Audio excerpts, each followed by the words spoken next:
So, hello and welcome back to Unacademy. Let's quick NEET PG. Myself, Dr. Muskan Chaudhary, and we'll now cover the question answers for that of the Entamoeba and the free living amoebas that we have read.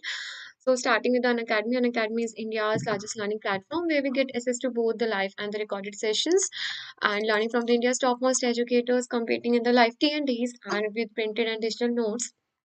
Assessing the QBank 725,000 starting on the device of our choice. And icon subscriptions on Academy and Prep has come together where we get access to clinical integrated essentials, video lecture QBanks, rapid dream snapshots, dream notes, and QBanks with competitive T&Ds. Plus, category for 2 years, it's around 36,000 and 58,500 for 2 years for Iconic. And do use my code that is Muskan 10 to get 10% of the discount with 25,000 MCQs based on latest examination pattern, detailed explanations, special class features includes live interaction. We can do the polling for the learners. Raise a hand and ask your doubt. Never miss a class because we'll get the notification for the same. Download the lecture notes, get access to recorded sessions, and from anytime and anywhere. Uh, Target NEET PG batches that is having the topmost educators for the clinical integrated approach and the live and the recorded sessions with 24-month, 4-month subscription is totally free. 12-month, 2 month is totally free, and the 6 month, 1 month is totally free. FMG batches for the 6 months with FMG GTs, interactive sessions, Q banks from the an academy. Now we'll start with the question answers with that of the and Amoeba.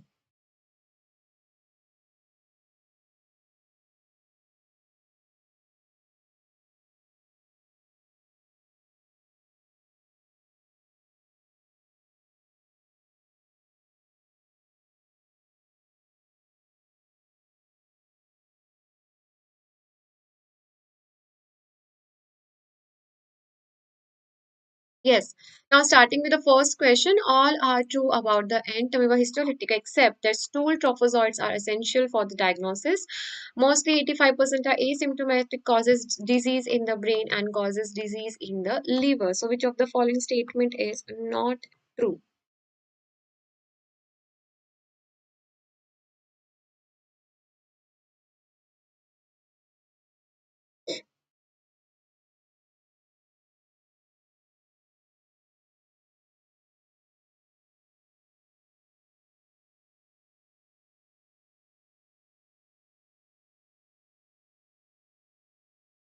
Yes. So, which of the following statement is not true regarding the Entamoeba histolytica? So, take 10 to 15 seconds and let me know the answer.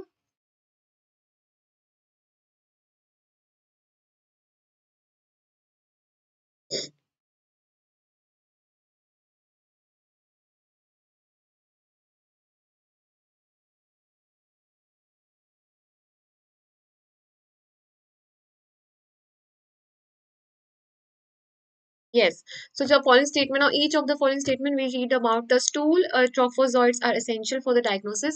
The stool trophozoites is not essential for the diagnosis, but we take around 3 stool samples on the 3 consecutive days and we check for the trophozoite and the cyst form. If trophozoite is formed T for T, we remember that it is present in the active state, and the cyst form that is present is showing us about the carrier state, but they are not always present. They are intermittently shedded along in the stool, not continuously. So it is not essential for the diagnosis. For the essential diagnosis, we either go for the PCR or the lectin antigen, that is the adenosine antigens, which helps in the addition of the Entamoeba histolytica to the GIT mucosa. We have the clinical symptoms that is mostly asymptomatic around 19-95%, 85 to 95%. The second most common is the amoebic dysentery, then and the liver amoebiasis. And apart from this, they can cause the disease that is the liver amoebiasis, and we get the encovi sauce pus. And asymptomatic cases are most common, and they can extend up to that of the brain. So that is a stool trophozoites are not essential for the diagnosis of that of the ant amoeba histolytic. Now moving to the next one, the violence factor that is responsible for the adherence of the ant amoeba histolytica to that of the intestinal mucosa is inophore lipoprotein, amoeba lactin, phosphatase, or the proteinase.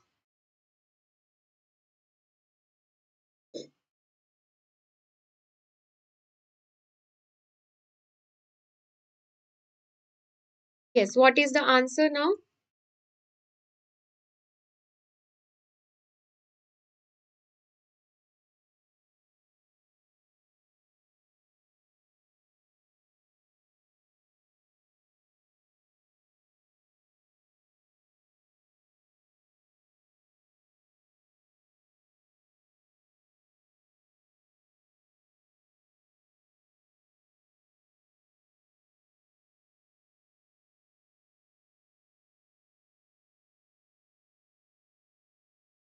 The violence factor, that is the principal violence factor that is responsible for the pathogenicity, is the amoebic lectin, that is a lectin antigens which helps in the addition to that of the intestine. And what is the most common site that is involved? That is a large intestine, and that is the cecum followed by the sigmoid colon.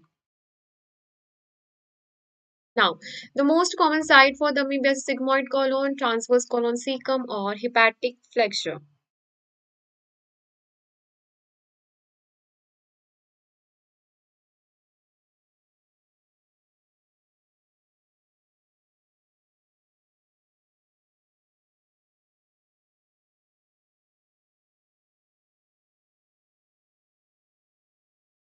The most common site for the amoebiasis is the most common site that is in the large intestine, and that is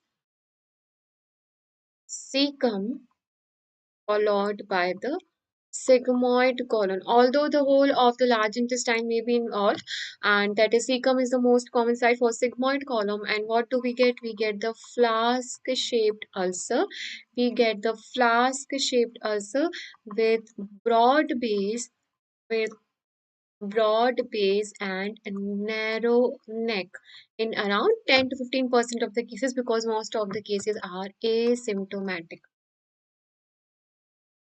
Investigation of the choice for the amoebiasis is ELISA, colonoscopy, microscopy, or microscopy with ELISA.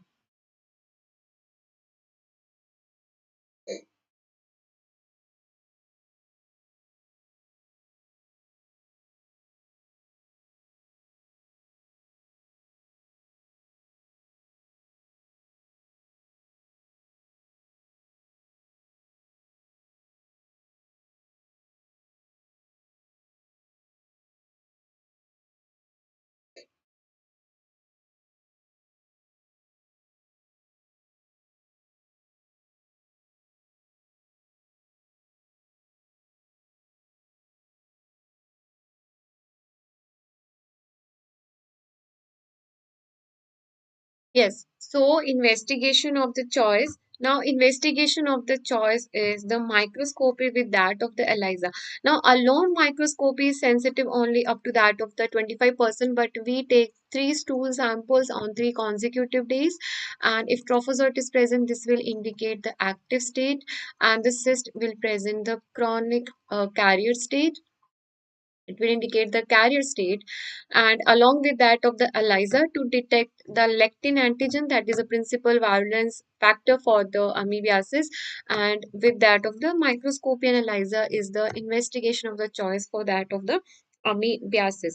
Microscopy is poorly sensitive, but the sensitivity increases up to 80% if we take 3 consecutive stool samples and we check for that of the trophozoite and the quadrinucleate cyst. Now, ELISA that we are using to detect the lactin antigen, amoeboid lactin antigen, that is 170 kD.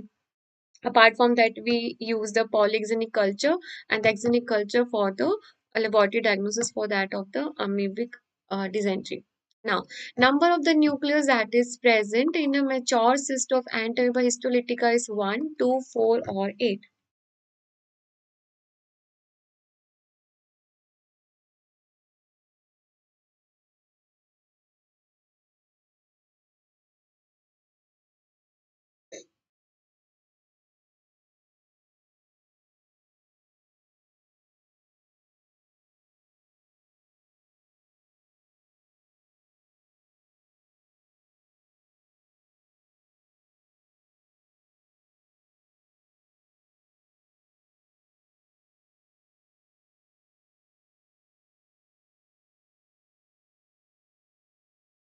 Is what is the answer now? Number of nuclei that is present in the mature cyst of the Entamoeba histolytica is 4, and in that of the Entamoeba, this E. coli, the what is the number of cysts that is present is 8.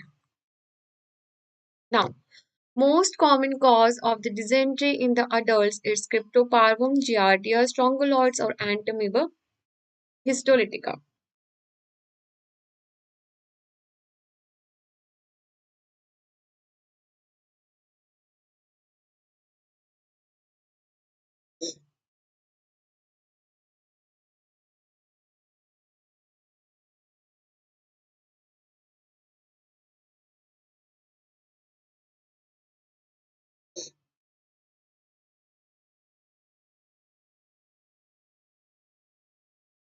Most common, we have the agents for that of the dysentery.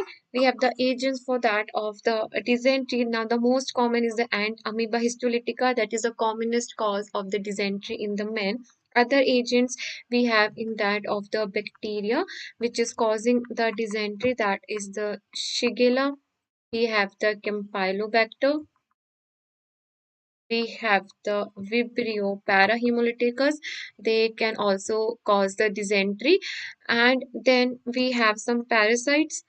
One, we had the Entamoeba that is the most common. And we have the Schistosomniasis. We have the Trichura and the Balantidia coli. Treatment given to endomycist carrier is metronidazole, diloxazine or the paramomycin, nitazoxanide.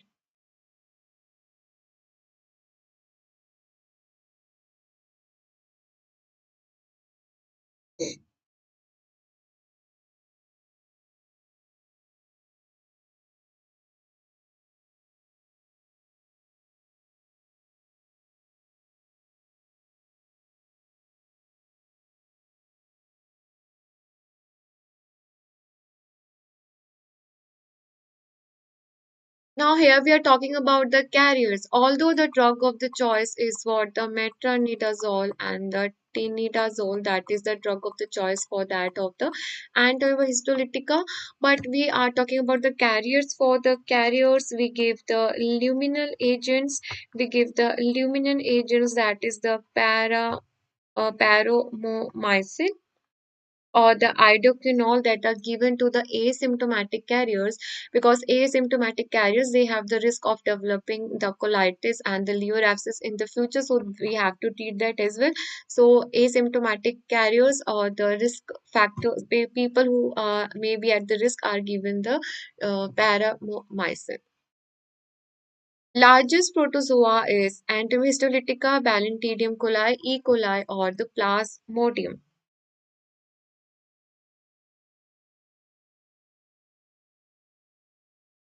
Yeah. Hi, doctor.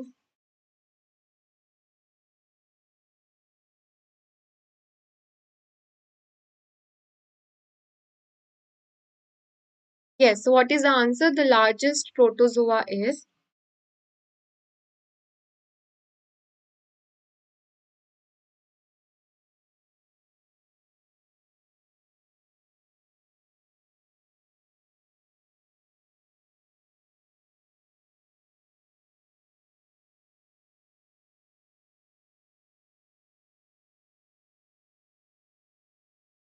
the largest protozoa is Balantidia coli, and it is only ciliated protozoa that is pathogenic to that of the humans. Alright, it belongs to Celiophora, and it is the Balantidia coli, which is the only ciliated pathogenic protozoa to that of the human, and it is the largest protozoa. And histolytica, true statement is it is mostly asymptomatic, differentiated morphologically from the disper, antigenically different from the disper, or spreads by the ingestion of the infectious cyst. So the true statement is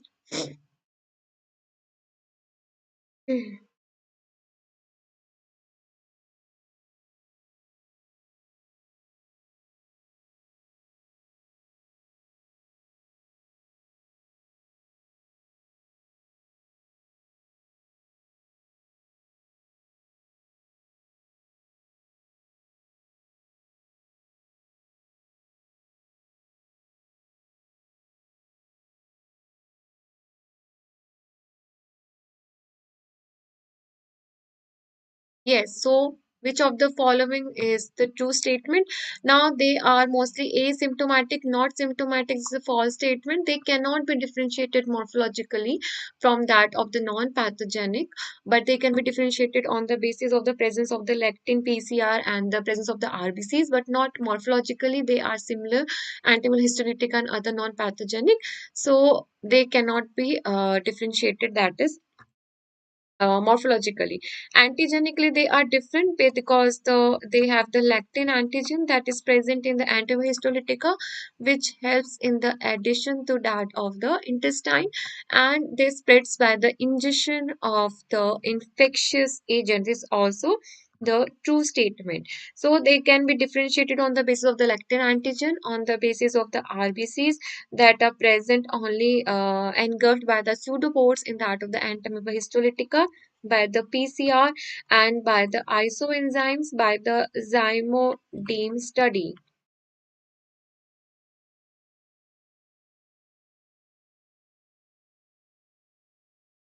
A patient presents with the lower GIT bleed and sigmoidoscopy shows the ulcers in the sigmoid. Biopsy from this area shows the flask-shaped ulcers. Which of the following is the most appropriate treatment? That is the IV ceftriaxone, IV MTZ, IV steroids, and the sulfasalazine and the hydrocortisone enemas.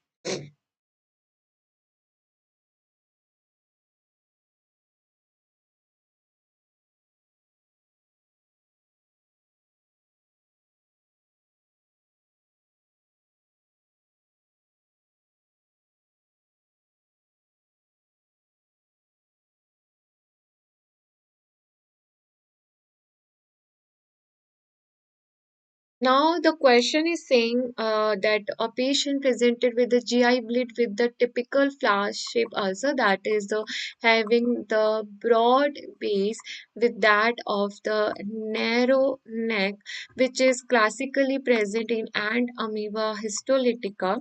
And what is the most common site that is involved is cecum, followed by the sigmoid colon, and they will present with the flask-shaped ulcers. Human is the only host. They have the single host, that is the human, and the treatment that we give is the tinidazole or the metronidazole. Which of the following statement is false? The presence of the ingested erythrocytes is seen only in the Entamoeba histolytica. Young adults, male of low socioeconomic status, are most commonly affected by the invasive amoebiasis. Low iron contact in the diet predisposed to the invasive amoebiasis. The pathogenic and the non-pathogenic strains of the histolytica can be differentiated by the electrophoretic studies of the zymodems.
Yes, so which of the following statement is false? Will come to each of the one. The presence of the ingested erythrocyte is seen only in antihistolytica is a true statement because it is a feature of the antihistolytica that by pseudopores they engulf the RBC, which is present in that inside that of the antihistolytica, and it is seen only in the antihistolytica. Now, young adults and the children of that of the low socioeconomic status with poor hygiene, they are most commonly affected, and because it is because the root is what the feco-oral root. Feco-oral root, that is the root of the infection. And transmission, low iron content, there is no correlation with that of the iron content with that of the diet that's predisposed to the invasive amoebiasis. This is a false statement. The pathogenic and non-pathogenic can be differentiated on the basis of the lectin antigen, which is present only in the Entamoeba histolytica, on the basis of the RBCs that is engulfed only by the Entamoeba histolytica, or by the zymodine study for the isoenzyme study of the Entamoeba histolytica. True about the amoebic colitis, it is caused by the Entamoeba contains 8 nucleus in the cyst, flask-shaped ulcers are present, and cecum is the most commonly affected and is pre-malignant.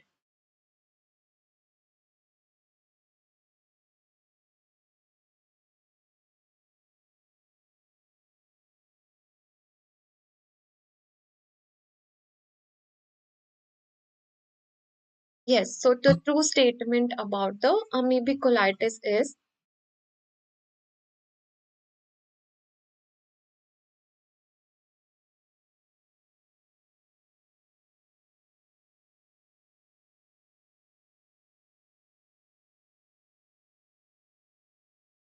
now, true statement, it is caused by the antivirus. This is true.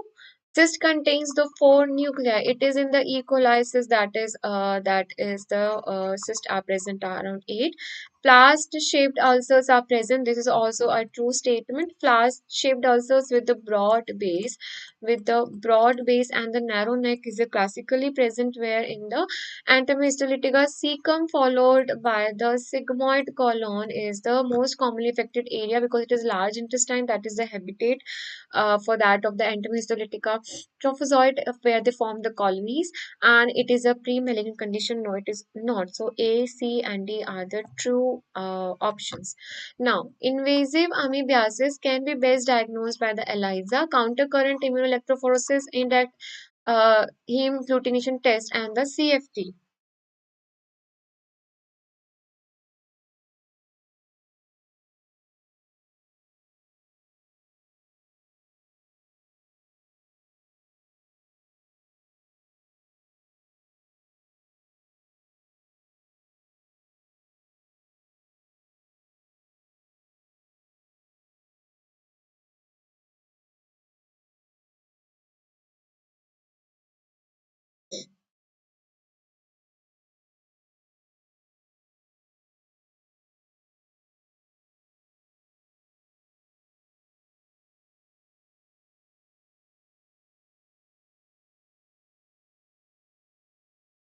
Is what is the answer? The invasive amoebiasis can be best diagnosed by the ELISA, that is the most sensitive and the specific one for that is the ELISA test. Now, acute meningoencephalitis caused by the Acanthamoeba, Naegleria, meningococcus, or the Balantidium.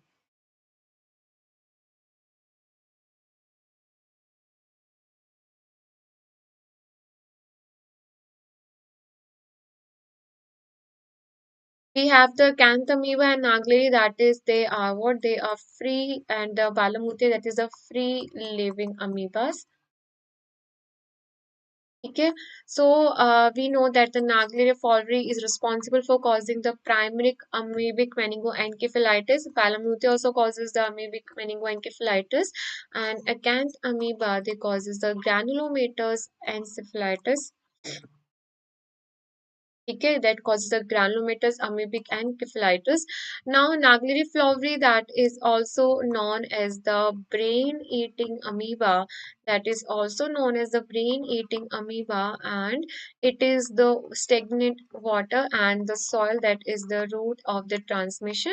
And the person who is swimming the trophozoite form will transmit to that of the brain through the cibriform plate, and it is highly fatal. It is highly fatal and seen in the immunocompetent person, highly fatal seen in that of the temperate areas, and there is no treatment till now. All right, so that is the acute meningoencephalitis that is caused by the Naegleria fowleri. A patient following the use of the contact lens developed the corneal ulcers and symptoms of the conjunctivitis. Saline mount preparation of the corneal scraping shows the polygonal cyst, which should be the what should be the probable diagnosis? Acanthamoeba, Naglieri, Entamoeba, or Giardia.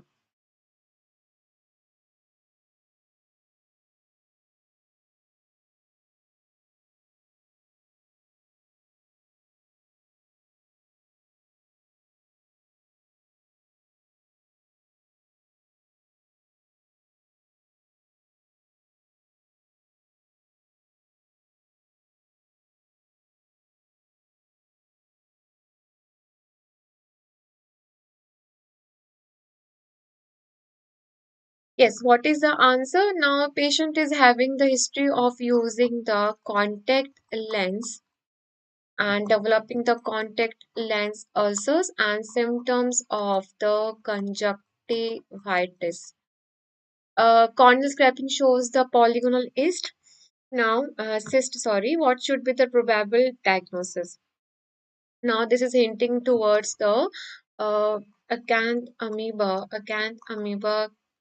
keratitis that is associated with the corneal injuries complicated by the exposure to that of the water and the soil.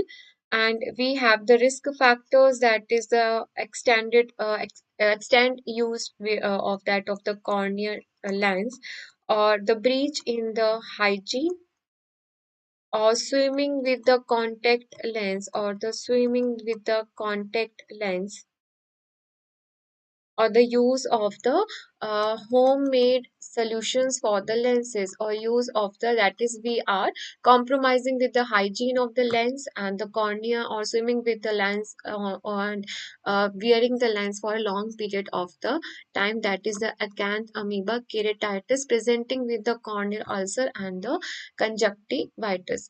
Acute primary meningoencephalitis, which of the following is the true statement?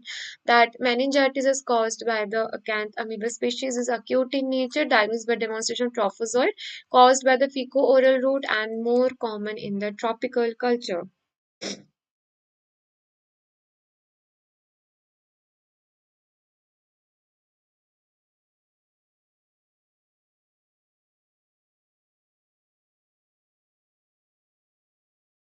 Yes, so which of the following statement is true regarding the PAM, that is the primary amoebic meningoencephalitis? We have three free living amoeba. One is the Naglieri, we have the Acanthamoeba and the Balantidium. PAM is caused by the Naglieri fovri, and Acanthamoeba, that is caused responsible for granulomatous encephalitis, and then we have the Balantidium that also causes the meningoencephalitis.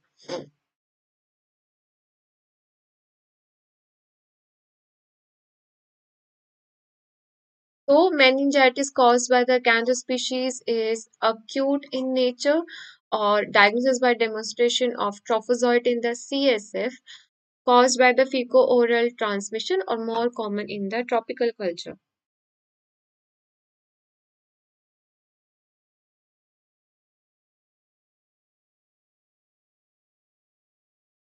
So, which of one is true? Now, coming to each of the one. Now, PAM, that is caused by the Naglieri, more common in the temperate areas, not in the tropical. So it's wrong, caused by not by the fecal-oral transmission but by the water and swimming in the water. Then it is a trophozoite form that is transmitted to a cribriform plate to that of the brain and having the CNS manifestation. Demonstration is true in the CSF. We do the wet mount to check for the trophozoite form, and meningitis that is caused by the Acanthamoeba is granulomatous type, which is chronic in nature, while primary amoebic that is a suppurative and the acute one. A 30-year-old patient presented with the feature of acute meningoencephalitis in the casualty. His CSF on the wet mount microscopy reveals the motile unicellular microorganism. The most likely organism is Naglieri, Acanthamoeba, or Entamoeba histolytica, or Trypanosoma cruzi.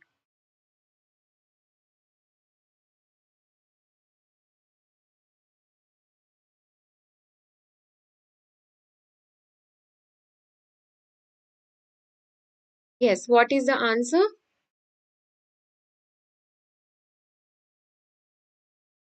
The question is talking about the acute meningoencephalitis.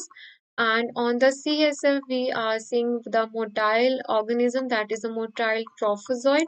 We are talking about and the acute. Now, the acanthamoeba, that is again free living, but it is not an acute. It is a granulomatous and encephalitis, which is not an acute condition.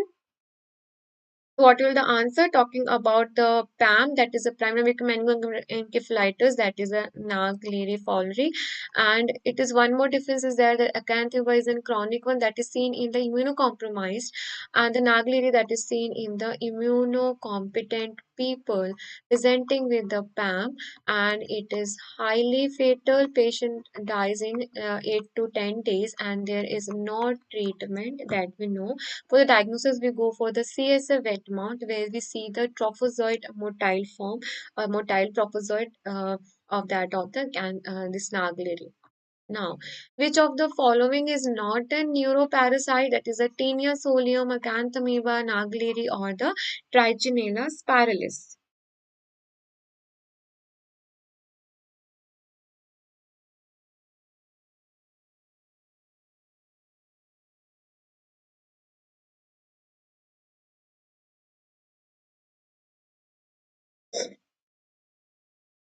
Yes, what is the answer? Which of the following is not a neuroparasite, that is not involving the CNS?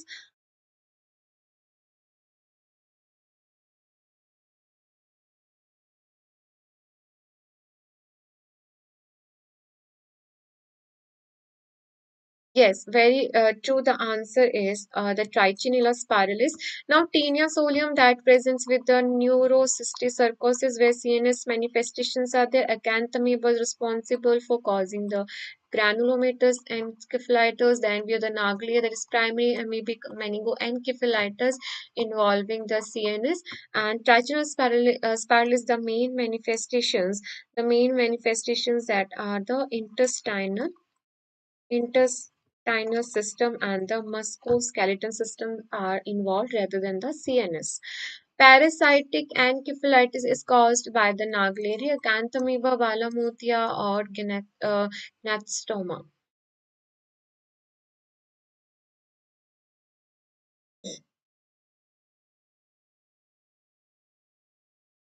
Parasitic encephalitis is caused by.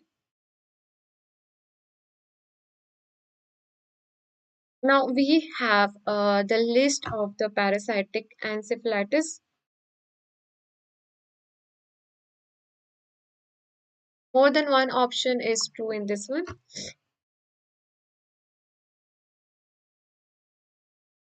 So we have the protozoal parasites that is involving that we have free living. We have already seen Acanthamoeba, then we have the Naegeli fowleri, then we have the Balamutia, then we have the Entamoeba histolytica, which can also involve the brain, and we have the Plasmodium. Then we have the Trypanosoma cruzi and the Trypanosoma brucei, and we have the Toxoplasma gondii. So these are the protozoa that are responsible for causing the encephalitis. Apart from this, we also do have the helminths. That we have the Echinococcus granulosus, we have the Cystosoma, we have the Taenia solium, we have the Toxocara species that are involving the CNS causing the encephalitis. So they are caused by the Naegeli, Acanthamoeba, Balamutia, and Gnatosoma.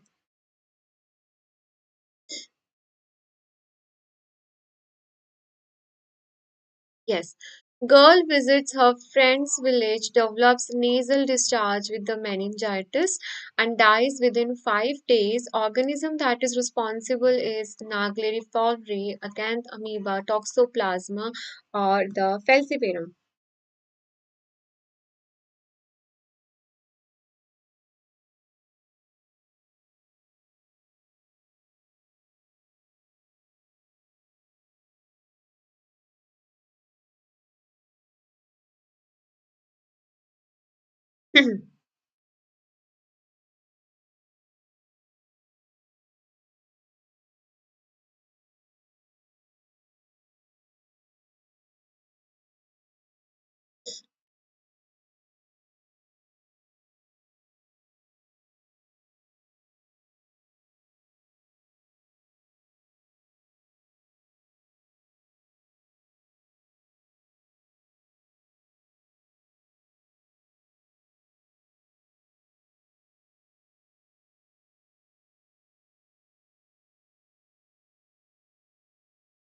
Yes, pretty simple one. Now, a girl that is visiting with acute symptoms of the nasal discharge, with that of the meningitis, the most important thing that is so fatal that the person is dying within 5 days. Within 5 days, that is indicating Acanthamoeba can't be possible because they are responsible for granulomatous, and they are chronic cases that they will take some time for the symptoms to appear, but Naglifoliary is responsible for the primary amoebic meningoencephalitis, which is an acute condition which is highly fatal and seen with the symptoms of that of the nasal discharge and the meningitis after swimming in the after having the swimming in the water, and the trophozoite that is entering into the brain through the cribriform plate and showing the CNS manifestation. So, and treatment is not yet available for that of the Naglieri. For the Plasmodium falciparum and the Toxoplasma, the person will not die just within the 5 days of that of the visiting the friend's village. That it was only so acute condition, and highest mortality rate that is seen in the Naglieri fowlery, and is so fatal that within 8 to 10 days the person will die. Seen where? It is seen in the temperate areas. Alright, and what is the infective form? It is the trophozoite form, amoeboid, or the flagellate form, that is the infective form, and enters through the nasal cavity to that reaches up to the brain.